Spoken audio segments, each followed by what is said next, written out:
This is Black Agenda Radio, a weekly hour of African American political thought and action.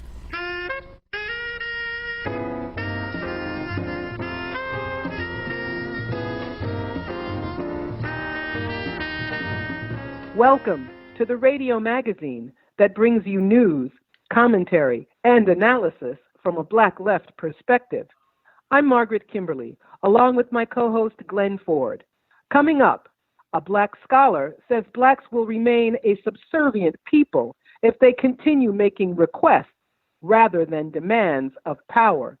And we'll take a look at a state where whites, Latinos, Latinas, and indigenous people are all acknowledged and celebrated, but Black people are erased from history. But first, the state of Louisiana incarcerates more of its citizens per capita than any other place in the world, most of whom are Black. That Black prison majority is now mortally endangered by the coronavirus epidemic. The Black is Back Coalition held a national teleconference featuring two activists battling to free Louisiana's prisoners from the COVID-19 death trap. Belinda Parter Brown spoke first. She's head of Louisiana United International. Jim Crowism is alive and well here in the state of Louisiana. Institutional racism is alive and well here in the state of Louisiana. And you know, we had the war on drugs, and Louisiana took the lead and became the highlight over every other country that massively incarcerated people more than anywhere else in the world with the war on drugs. Then after that, we had Katrina. Katrina told the story while the whole world was watching us here in Louisiana, how bad we were being treated as Black people. Now we got the COVID-19. And the coronavirus is a death sentence on Black people here in the state of Louisiana. And I want the world to know. Right now, people, we need help. And that is our cry. That is our call. And I want people to know that we can't do this by ourselves. Now, to let you know, because I take this personal, when people are being done wrong, we can no longer stand on the sidelines and watch and be silent about what's going on. And I believe that when we begin to tell our stories, the real truth about what's really going on here in Louisiana, we want action. We want action, people. It's time for action. In the devastating situation that we're in right now, facing this coronavirus, in our prisons and jails, it is horrific. And when we hear stories like people are dying inside of these jails because there is a lack of any type of administrative remedies, they are covering up the real truth. We just had a parent, a wife, call me and said that her husband died in the prison and she was not even contacted. They did not even notify her.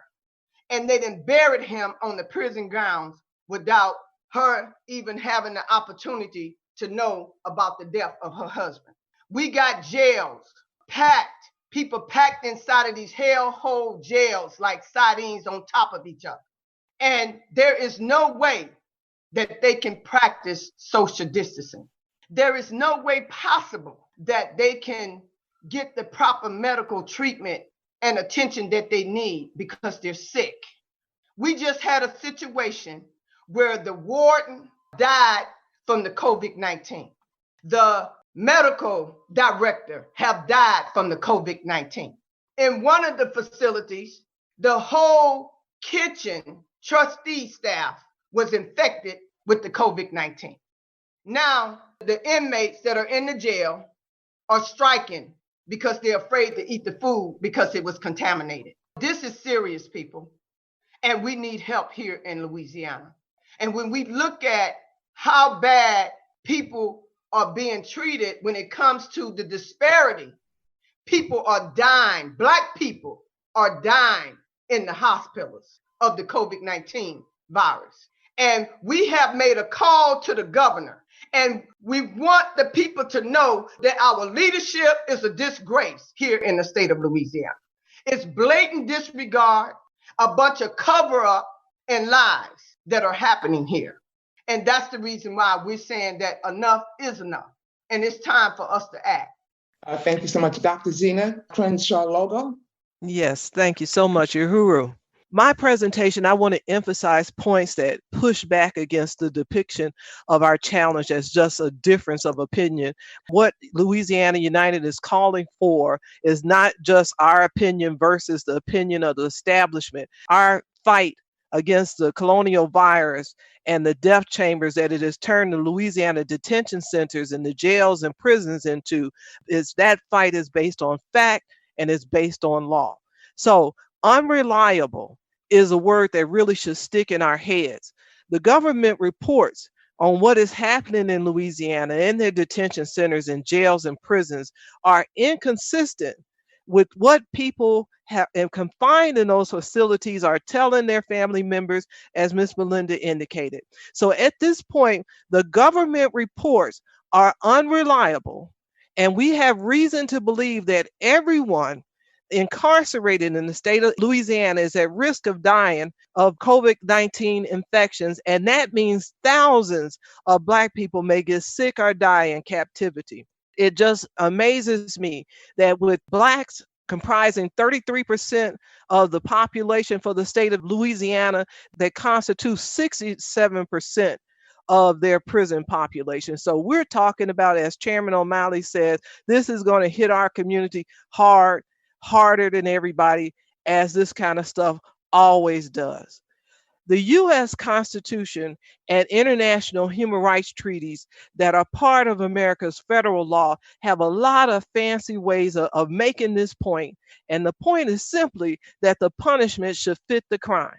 Louisiana officials are talking public safety, just like you're hearing officials across the country. They're talking public safety. But when you start that conversation outside the parameters, outside of keeping the balance between the crime and punishment in proportion, and you start speculating what people might do if we release them and crime waves and infecting the community, when you start getting outside of a consideration of the punishment fitting the crime, that's when those kind of dynamics, that's flirting with genocide, because we are presumed innocent and nobody should be held confined on the basis of what he or she might do. This is not an episode of Grey's Anatomy. Governors and wardens are not empowered to choose one life versus another, to decide that the good people on the outside deserve to be spared of these, rascals that they got hauled up in these prisons and jails. They don't get that choice. You have to tune in to Grey's Anatomy for those kind of decisions as to who's worth sparing, who's worth saving. In the context of an epidemic or a pandemic, what our governments, what Louisiana's executive branch, what their comparison has to be limited to is between the crime that people have been accused of, been charged with, the circumstances of those accusations, whether they've been determined guilty, their record or behavior while confined. You compare that information to the punishment. And at this point, the punishment may include exposure to a deadly virus. That's the only comparison that our government should be making. Anything beyond that is a violation of our federal law, which includes international human rights treaties. When the governors and the wardens and the community, when we look at what someone is accused of or what they're convicted of, and the other circumstances, like, how long ago was it? Did they plead actual innocence at trial? Did they have other affirmative defenses? How old are they? What's their record be? How they behave since they've been incarcerated? When you look at those facts alone and you determine that the price to pay is too high, the price of being exposed to having an avoidable exposure to the coronavirus, then that person should be released under appropriate terms. That's the end of it. We have had the first reported prisoner in Louisiana to die was someone who was incarcerated because of a technical parole violation. And I've never been a criminal practitioner, but I've worked with people who have dealt with the abuse of parolees, and that people, they finally get back to their family, they get a job, and then they 15 minutes late for a parole meeting, and they actually end up getting put back in jail. How are you going to maintain your family? How are you going to maintain a good relationship with your children, your spouse, when you are getting put back in jail because you were 15 minutes late for a parole meeting? And how are you going to keep a job? But this is what happens. And then who is the first person who gets reported as having died of the coronavirus while incarcerated in the state of Louisiana, but a young man who was only in jail for a technical parole violation? But again, the conversation across the country is we want to look at public safety. The Attorney General for the state of Louisiana said, oh, we're going to have a crime wave. I'm going to push back on Governor Edwards if he starts mass releasing from the prison, because they want to protect the so-called law-abiding people from these rascals, and that is the beginning of genocide. What we have now are people confined because the tough on crime folks don't want them released. And not a single branch of U.S. government, I'm telling you, is going to upset that apple cart unless we put some serious pressure on these institutions. We've got to be a force to be reckoned with. And thank goodness that's the Louisiana United International tagline. LUI is part of a campaign that I helped manage called Opt-in USA. And the basic complaint that we have is that the legal system has been weaponized against, America's legal system has been weaponized against Black people and anybody else they want to take down. We've got a lot of support from the United Nations, believe it or not. It's just amazing because we're a small operation. But the UN Human Rights Committee encouraged the Trump administration to meet with us, a delegation of Opt-in US supporters, which include LUI. The Human Rights Committee encouraged the Trump administration to meet with us well before we had heard of the coronavirus. We need our group, one of our calls to action is that we need to press the Trump administration for that meeting, because we need to talk about what the problem is with the legal system. People should be able to go into court and get orders to be released in light of medical conditions. None of that's working, and it's not even working for the so-called big lawyers. Genocide is a crime against humanity. I'm sure we all know that.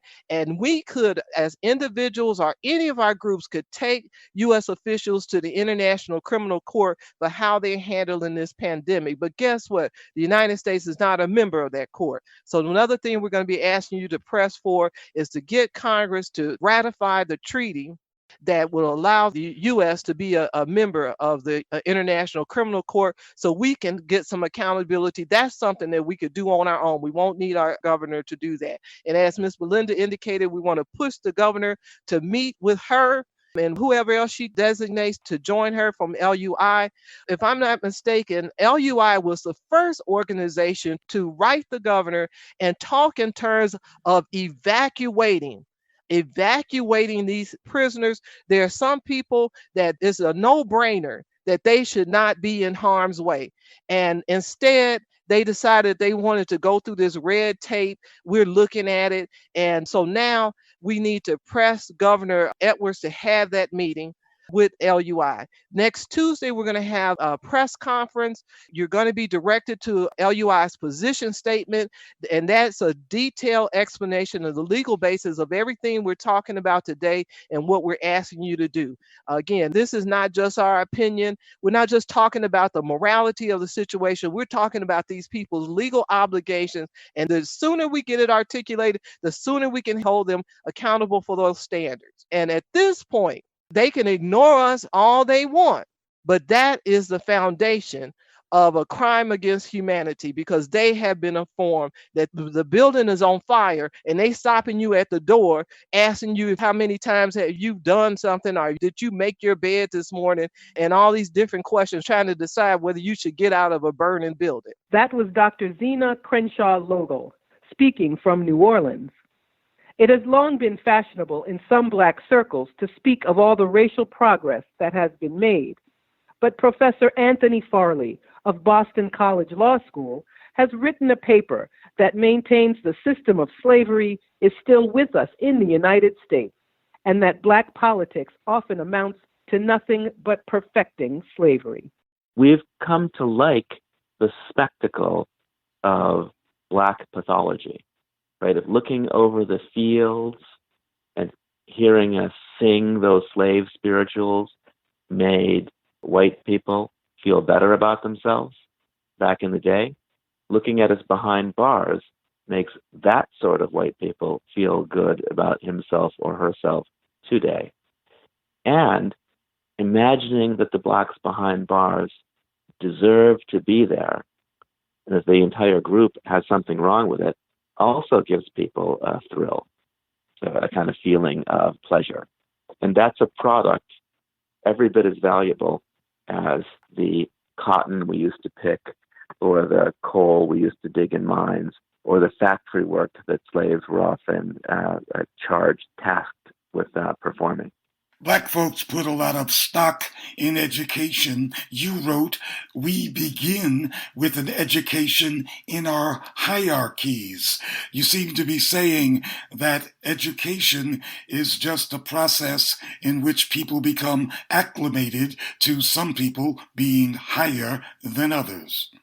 I think that can happen. I want to differentiate, if I can, between schooling and education.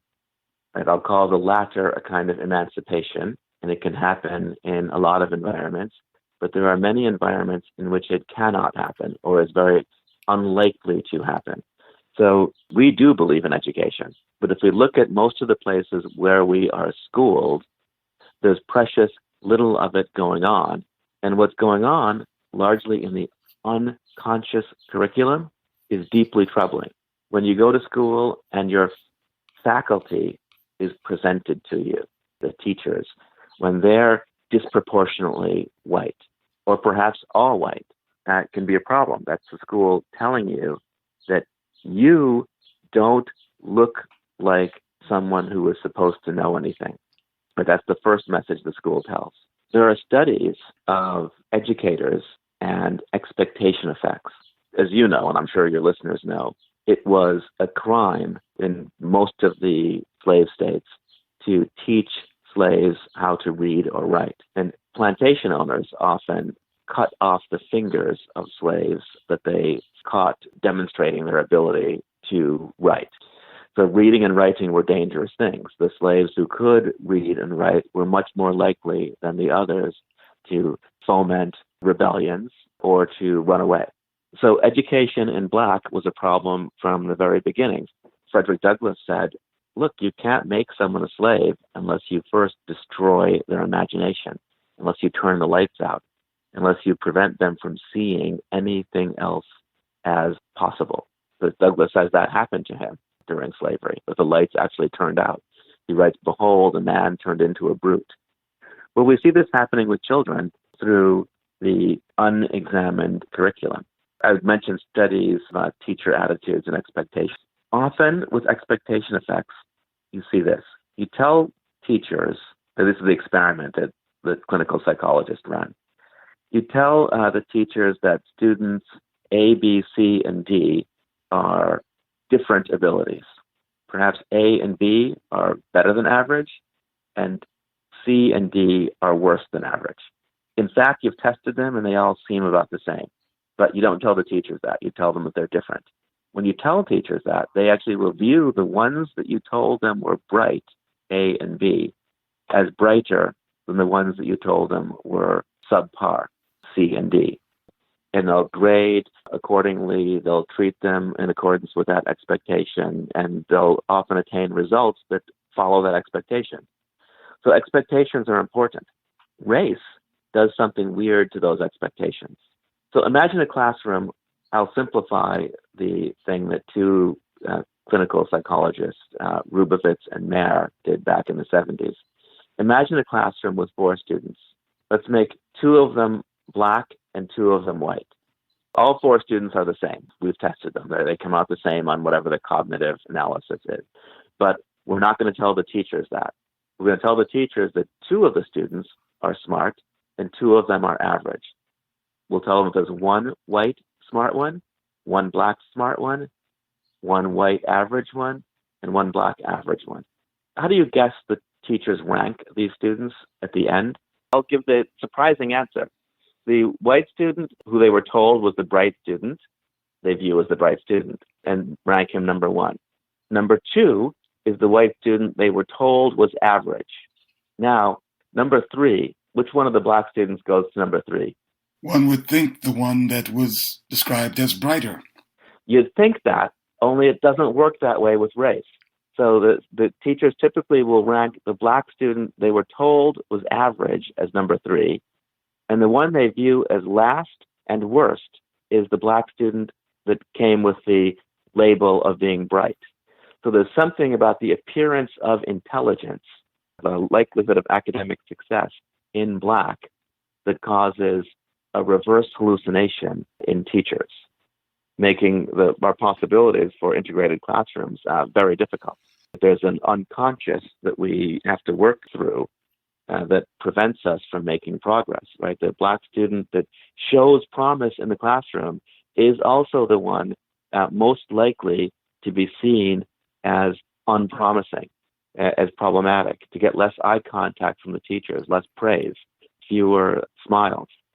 Well, you've been talking about white cognitive and moral disabilities, but what's that got to do with us still being slaves? Well, if you accept it, right, the moment one says, but we've made so much progress, there's a way in which that is accepting less than your due. That is accepting the discrimination that is taking place. When you look at, let's say, interrogators, like imagine the captured prisoner, the interrogator doesn't try to get the prisoner to confess everything right away. The interrogator has a very specific mission. He wants his prisoner to say something that the prisoner himself believes he shouldn't say. And so he'll start with something very small, right? Because it's much easier to get people to give up small things that they think they shouldn't give up than to give up large things. But once you give up the small thing, and this is something all interrogators know, the rest will come tumbling out soon after, because your structure of resistance has been weakened. You've given in to something you shouldn't have given in. You made the justification in your mind about why that small thing was okay, and now the rest of it will tumble down. I think getting us to agree to the progress narrative is just like that. Getting us to agree that, well, I accept the present moment because we've made such progress. And I'll call this progress we have made good. I won't call it an outrage that anyone has had to wait for 1 single second. Once I agree that somehow it's okay for now, for me, or for our people to have less, the whole thing tumbles down after that, because the structure of your resistance has been compromised. I think that's why they push this progress narrative. That's why everyone pushes it so hard. So we have to be, I think, on guard against these progress narratives. When we think we've made progress, what's happened is that we've been blinded to the ways in which we have not. Look, Flint, Michigan, the kids are still drinking water with lead in it. Lead destroys your brain. Lead lodges itself in your bones. If you're a little girl drinking a glass of water tainted with lead right now, that lead, which will lodge in your brain, will also lodge in your bones. And when you grow up and have a child, the lead in your bones will end up in the bones of your child. It's a kind of permanent weapon that's used everywhere we find Black children in large numbers drinking water in America. It's not just Flint, Michigan. But the fact that it's still Flint, Michigan lets us know that there's something out there that can't even organize around meeting our basic needs. Well, let's talk about the conduct of political activists. You write, the request for equality and freedom, the request for rights, will fail whether that request is granted or denied. Is there any difference between a request and a demand in this context? Yes, absolutely. A demand means that the person making the demand has retained his or her dignity, that the group making the demand is not compromising. A request requires you to do a funny thing. It requires you to recognize the authority of the person to whom you're directing the request, that you have the right to grant or withhold this. I appeal to your sense of pity or charity or even contempt for my abject situation. I appeal to you. Here I am on bended knee in prayer for relief from something. And that makes you my legitimate master. It means that I have legitimized you in my head, and I have compromised something that should never be compromised if I've made the request. The demand is something different. You will comply, or else XYZ will happen. There's a funny way that law works in all of this, right? If we imagine that the civil rights story, as we ourselves often retell it, it goes this way. There's a situation of radical inequality. We recognize each other because we see there's a common characteristic that we share in this situation of inequality, Blackness. Right? So one moment, you might be Hosa or Igbo or Nandi, or we could all belong to who knows how many nations, but gathered up in a slave ship, we're something else now. Now we're all chained together. And we can recognize in our chains a kind of bond that we now have with each other. We might all be wildly different from each other, have nothing in common, but slavery has made us have a thing in common. Like if Blackness is made eligible for slavery, then everyone Black is now in the situation of the Black, which is a slavery situation. So we now have reason to unite. The civil rights story that we're told is, gosh, we've made all this progress, but there's still a little ways to go. So we unite under the flag of race and go to law courts, go to legislatures, go to the chief executives, right? Go to the governor or the president to petition for redress of our grievances. We paint a picture of a beautiful tomorrow, either in legislative terms or in terms of an appellate argument before a court or in terms of an executive order that could be issued. Hey, if you do this, tomorrow will be better for all of us. And then we ask the power to implement this. Now, we are not the power, or we wouldn't have needed to go to the executive, to the legislature, or to the courts. We are hated widely, or we never would have met each other, right? It's their hatred of us that has caused us to recognize our bonds and to unite as a group to petition for redress of grievances. We wouldn't be asking for an end to racism if we weren't all being targeted by racism. But we're not the power. We don't implement this stuff. We've made a request. The power despises us, or they'd have acted on their own. So when we make this request, and it's always in the form of some text, right?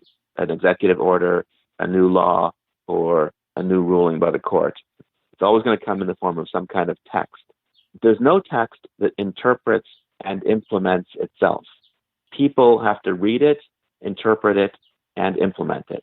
We may have written it, but we're not the ones charged with interpreting or implementing it because we're not the power. They are. When they read it, they're going to look to the inevitable gaps, conflicts, and ambiguities of that text. And when they look at it that way, they're looking at it through the light of their own experience, of their own ideas of what's normal, of what's normative, of how things should be. And they will read those gaps, conflicts, and ambiguities against us.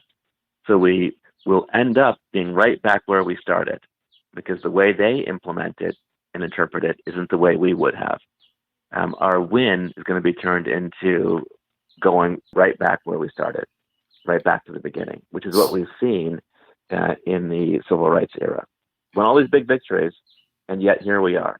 Schools are, for example, just as segregated as they were back in the day. Even when they're integrated, you find them segregated at individual level, classroom by classroom, or by classrooms actually being separated into quote unquote ability group tracking. So lawsuits, all lawsuits then, are requests, and as such will always fail to get the desired result. They may get the desired result for a moment, right? So I don't want to say that one shouldn't bring some of these suits because I've supported them and I've, signed amicus briefs and things like that. So I don't want to condemn all of those efforts, but I want us to understand the limits of that approach, that these efforts are going to be temporary relief at best. The system will make its adjustments and take us right back where we started, so long as what we're doing is limited to the request, so long as we're viewing the system as legitimate. But the arena of demands is different. The arena of demands is different, right? The demand should be an or else, that we need to keep in our mind that there is nothing legitimate about any system that places us on the bottom. Think how casually we accept racism. We think it's democracy when a racist, sexist, xenophobe, or homophobe gets elected. It's not democracy. If you say build a wall or ban Muslims or grab them by the you-know-what, and you get elected, there's nothing legitimate about your election, and your election is not democracy. Your election reveals that your democracy is lying to you about being a democracy. That person should be out of office just because of what they said. You shouldn't even need anything more than, this man said build a wall. He's not the president. Everything he does after the swearing in should be regarded as not being the president.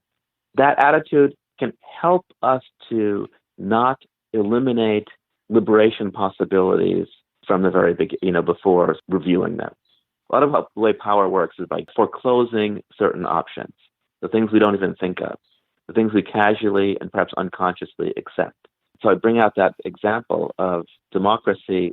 There's something wrong with the way we regard the democracy that we are supposedly in, where we can say, oh, someone is conservative, and not think that their conservatism is then a disqualifier for their having anything to say to anyone in a democracy, at least in this democracy. What in American history would anyone devoted to democracy ever want to conserve? Before 1967, which isn't that long ago, it's a year I remember, it was a crime in 16 states for Barack Obama's parents to get married. And the Supreme Court approved of that situation until 1967. So before 1967, our highest court approved of the doctrine of white supremacy. So if we're going to go conservative, typically want to take us back before 1967. We should refuse to go back. And when we listen to their arguments, take them seriously, have ideas that we should debate with them, thereby legitimizing their position in the debate, we make a whole series of unconscionable surrenders in our own mind that weaken our own structure, our own ability to resist gets weakened, gets compromised. I realize that I may have sounded pessimistic, and some people have referred to my work as Afro-pessimism, but I am filled with optimism. I think anything is possible. I think that if we start asking the first order questions, why do we have prisons? Why is education through graduate school not free and available for everyone? If we can spend up to $100,000 a year to keep juveniles in prison, then why can't we use that same money for the best possible schools for them? Why isn't healthcare free and available to everyone? Why doesn't everyone have a right to a job? Martin Luther King died for that idea in his anti-poverty campaign of 67 through 68. Everyone, he said, should have a job, and everyone should have a decent income, whether or not they are willing or able to work. These things should be easy for us, not hard. Healthcare for all, a decent income for all, a right to housing, a right to education. Why do we have borders? Who is that helping? Like, why not open those borders? Frederick Douglass said was for open borders.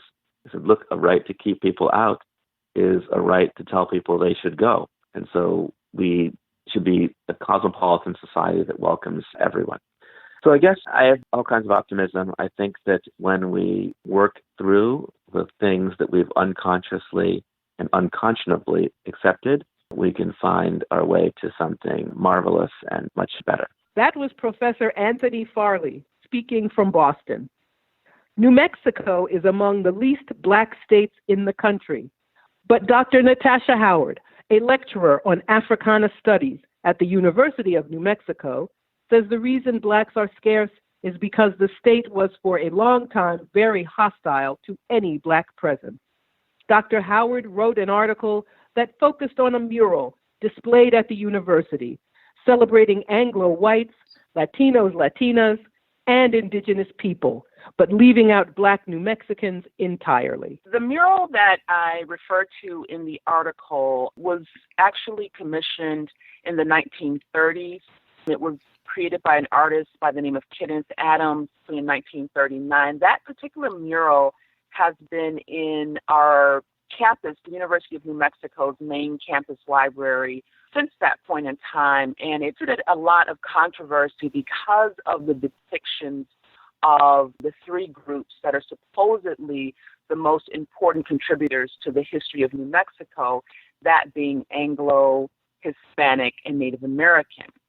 And New Mexico has often been referred to as a tricultural state, and there has been a lot of sort of confrontation with that, and what does that mean specifically for Black bodies in this space? What does it mean for Black people, particularly when you think about the fact that Blacks also have a long history in this state, even though we are slightly less than 3% of the population.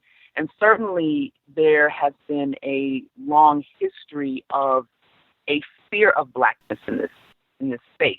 And that included a number of ways that Blacks were sort of forbidden from trespassing within the state of New Mexico for many decades. And once they were here, they were sort of confined and contained to particular spaces throughout the state. When they speak of triculturalism and three cultures, they're not talking about Black people being part of that, but of whites, who are called Anglos, and Latinos, and Native Americans, but not Blacks. Exactly, precisely. So Blacks are not a part of the tricultural myth.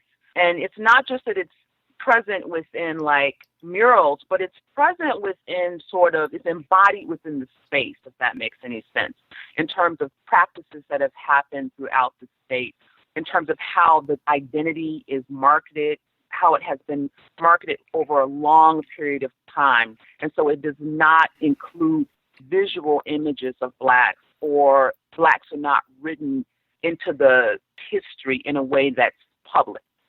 So it's not just one mural, but it's a lot of different art spaces, and within the literature and the history of the state does not include the visibility of Blacks or African Americans. But despite the absence of Blacks from that particular mural and from the literature and the history, the threat of Blackness screams out at those who understand the history of the place. Exactly. So we see this most specifically in the ways in which anti-Blackness was codified into the law. So even when Blacks were 2% or less of the population, there have always been laws that confine Blacks. So we start off with New Mexico had its own Black Code, which prevented Black people from trespassing or traveling through the space. They could not be here for longer than 30 days unless they were with a master or a slave owner. They could not marry or have relationships with whites, with Anglos, or Hispanics for that matter, because New Mexico also has had a long history of a Hispanic class that had some political power here. And also, Blacks were not allowed to own property throughout the state, but a lot of my research has been focusing on Albuquerque. So we had the creation of anti-Black housing laws where neighborhoods were racially restricted. It was written into the covenant of the neighborhoods, and they expanded from the central part of the city all the way out. And at this point, I've counted 40 neighborhoods, and 38 of them had anti-Black housing codes written into their covenant. And in many cases, these covenants, this language still remains in the covenant even today. Many of us understand that in New Mexico, you have a long-standing Mexican-American population, people who have lived there for many, many generations, and who essentially think of themselves as white and are very concerned that they be thought of as white. Yes, so one of the interesting things about New Mexico is that you have a Hispano or Hispanic population that identifies as being descendants of the Spanish conquistadores who colonized this area prior to Anglo settlerism happening here in the state. So that population in many ways identifies with being the other white, right? So not Anglo, but still a white population. And this makes the relationship and the history a little bit unique in that you have a claim to whiteness from two different groups, Anglo and those who are of Spanish descent. One of the things that I think that's particularly interesting is the way there's an anti-Blackness that also appears, or these boundaries between Black and non-Black that appear within different populations here in New Mexico. And so I've been very interested in negotiating what these boundaries have meant for Black people. So it's not just that it's a Black and white or a Anglo and African American confrontation or binary, but also anti-Blackness arises within thinking about Latin American politics and how that has been influenced within New Mexico. It arises within relationships between Spanish and people of African descent, as well as within indigenous populations and how they sort of perceive themselves in contrast to Black people. Yes, and this must cause problems in using the almost standard these days types of solidarity with POCs, people of color, and including all Spanish surname people as being part of that. Exactly. There's this assumption that people of color are naturally allied together, and that just simply isn't true. And this plays out very specifically in New Mexico, where it's kind of, tricky to use the term POC because there's an assumption that there aren't any hierarchical relations between people of color. And indeed, we find that there are. So I am someone who is very cautious about using terms like POC, as an assumption about a natural alliance between people. Anti-Blackness and boundaries between Black and non-Black exist within the larger idea of what it means to be a community of color. So while New Mexico is a majority-minority state, or has been recognized as such, there's also a minority within a minority, and that would be a place where African Americans, where Black people exist. And I should also point out that it doesn't just include African Americans. We can think about how these sort of anti-Black politics also impact upon people who identify as Black Chicano, people who identify as Black Native. So it also interrupts or challenges the position of Afro-Latinx populations here as well. Yes, I was fascinated to read in your piece about how Mexican elites back in slavery time, some of them were favoring the introduction of slavery into New Mexico because it might elevate their status within the Union. That particular argument comes up a lot in work that looks at what was happening in New Mexico just prior to statehood. So one of the issues, Mexican elites were also, in some instances, intermarried with other Anglo elites.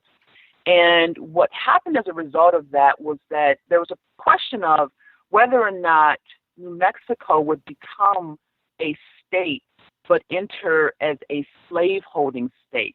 And in fact, there were a couple of years when slavery was actually considered legal in New Mexico.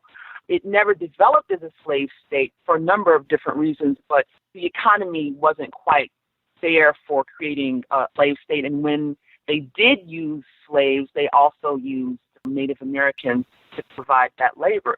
But there was the possibility of introducing Blacks into the territory as a way of securing the white position of Mexicans who were here in the territory. And that piece was introduced by a group of Mexican elites who were part of the political structure here in New Mexico. And they thought that that would sort of secure a white position for Spanish-speaking people because it would create an absolute bottom, like an absolute, and blacks would be that absolute bottom. And this is present in the work of Laura Gomez, has a book out called Manifest Destinies, and she talks a bit about that. Yes, and without blacks, Native Americans would be the absolute bottom. And it is important to emphasize that regions of this country, Native Americans were systematically enslaved. Yes, they were. In New Mexico, Native Americans were enslaved prior to the ideology or idea of blacks being the absolute bottom. You would have had a Native American bottom, and they were used as slaves within the state of New Mexico. Now, when you talk about the threat of blackness in places where blacks are not numerically in great numbers, you're speaking of something in the white imagination. Yes. The idea of blacks being at the very bottom, right, the binary between black and white, has always existed in the United States.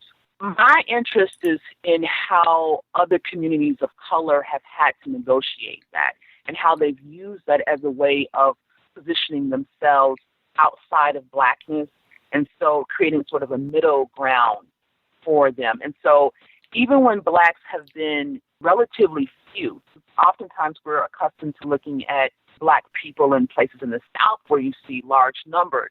But even in a place, that's one of the things that was really interesting to me, or has been interesting to me about New Mexico, is that we've never been more than maybe 2.5% of the population.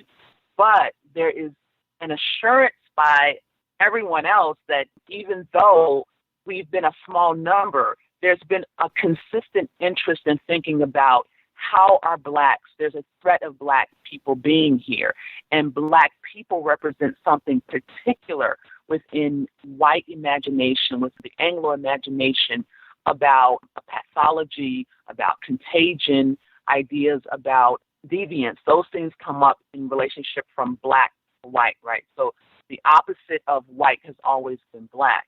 And I'm concerned with how has that been used, right, in New Mexico to create an idea about blackness that is related to other groups or other communities of color.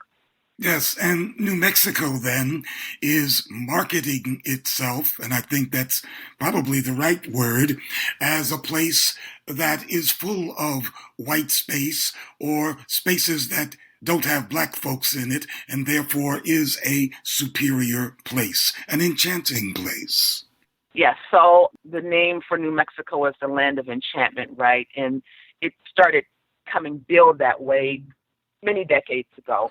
And so what part of the thing that makes it enchanting, I think, is the mythology that this is a place where race does not become an issue because we've sort of taken care of our black problem, unlike other places in the South or in the East or the West. In fact, you will oftentimes hear that race is not a problem here, but that has been a problem in the South, in the southern part of the United States. And so what I'm arguing is that this creation of this idea of New Mexico as a land of enchantment really has to do with how it's controlled and contained its supposed black problem. It's done a better job, supposedly, than other parts in the country. And New Mexico has been marketed as a tourist place beginning as early as the 1920s, 1930s, 1940s for sure, as a place where you come and you don't have to deal with racial problems.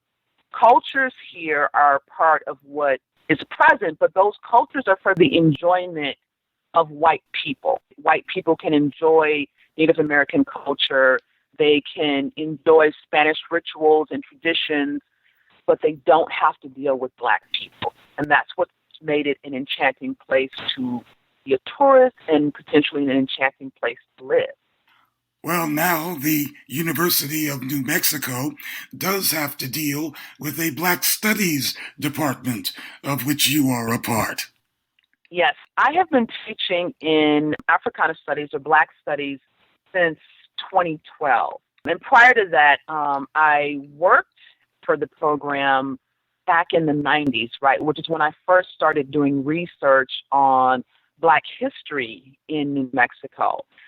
There's been an Africana Studies program at University of New Mexico for 50 years. In fact, we celebrated our 50th year this year. But it has always been somewhat on the periphery. And by that, I mean that it is still, after 50 years, seeking department status. It is still contained as a program and not as a department. It is still working to be recognized as a legitimate department at the university. And it hasn't been just the story of Black studies at the University of New Mexico. It's been the story of Black studies throughout the state, whether that be New Mexico State University or New Mexico Highlands University. There's always been a struggle over where does Black studies fit within what is a cultural paradigm about people of color here in the state. And it doesn't fit because it's not within the tricultural identity of the state. And it is striking that this tricultural identity excludes Blacks, claims that Blacks are not a cultural group. But I bet all those white kids and Latino kids and Native American kids are all into hip hop and all kinds of other Black cultural products. And they're also the ones who take Black studies courses, right? So I think there's the idea that Black studies is really just about self-esteem work for Black students. And if we don't have a lot of Black people, then why would anyone really be interested in studying Black studies? So, I've argued that Black studies is not solely a project about affirmation of cultural identity of African Americans or people of African descent. While it certainly does that, it's also a program that is about understanding the centralness or how race is situated within the United States and globally, right? Because our program is a global program. And so you can't really understand race, particularly in the U.S., even in New Mexico, without understanding how Black people have been positioned within this country and how other groups of people of color have had to negotiate their identity and their place in society around what it means to be Black or in juxtaposition to Blackness. So there are a number of kids and adults, right, who take courses in Africana Studies because they want to understand the implications of race and they want to understand how race affects every aspect of our society. And so I always encourage students, whether you're a Black Studies major or not, whether you're an Africana Studies major or not, think about where race comes into play in whatever field you're in, and you will find out that it is certainly important. At present, I'm doing research on Black geographies in New Mexico. And I use the term geographies in plural because there are a number of ways in which Blacks have created a place for themselves and for Black community building here in the state. And that goes from the northern part of the state all the way to the southern part of the state. And so in particular, I'm looking at how have Black communities survived, how did they create thriving communities, and how they created communities that were based on a network of care, and that these care networks extended throughout the entire state. So a lot of people don't know that New Mexico has one of the oldest chapters of the NAACP. So I believe the first chapter was started somewhere around 1914, and New Mexico had a chapter a couple of years beyond that.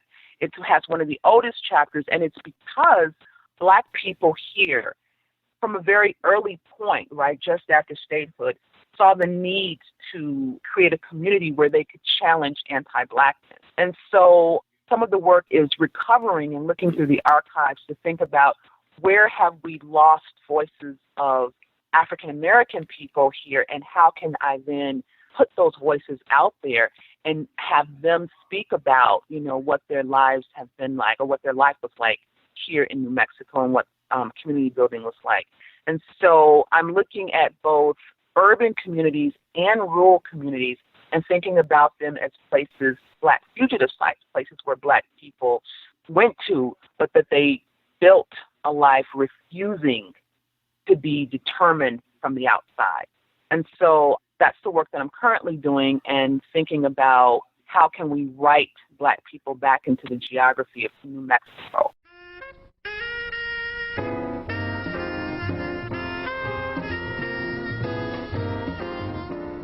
You've been listening to the Black Agenda Report on the Progressive Radio Network.